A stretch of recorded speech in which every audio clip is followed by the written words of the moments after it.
ជាស្ករទៀតទេវារក្សាតុល្យភាពជាស្ករហ្នឹងនៅក្នុងឈាមបានអូណា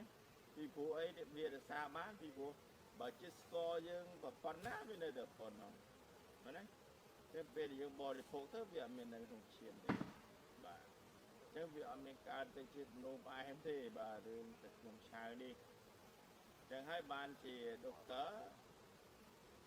ដែលមានម្ដាយគាត់ទំនោរផ្អែមគាត់ទិញទឹកខ្ញុំនេះវាទៅឲ្យម្ដាយគាត់ប្រើដាក់នោះមើលគេលើកបាទបាទអញ្ចឹង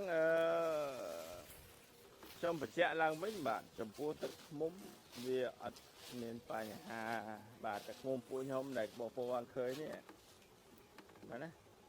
វាអត់មានបញ្ហារឿងឡើងជាស្ករបងប្អូនអត់ភ័យណាបាទហ្នឹងរឿងទឹកឃ្មុំបាទគេហៅទឹកឃ្មុំឆៅណាបាទ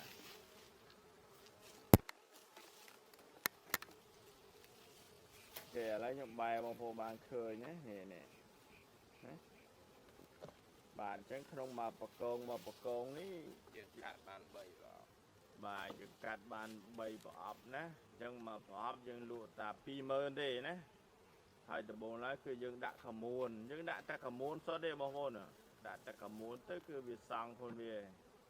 មិនយកគាត់មើលអីគេមើលទេ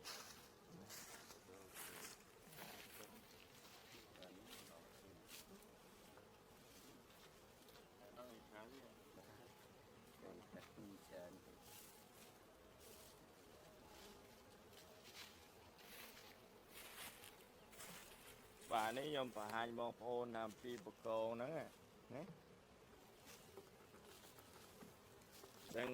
ពីដំបូងឡើយគឺយើងមានកមួនបែបនេះណាចឹង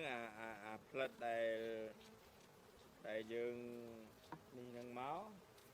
បាទយើងចាប់ផ្ដើមប្រមូលវាមកយើងយកមក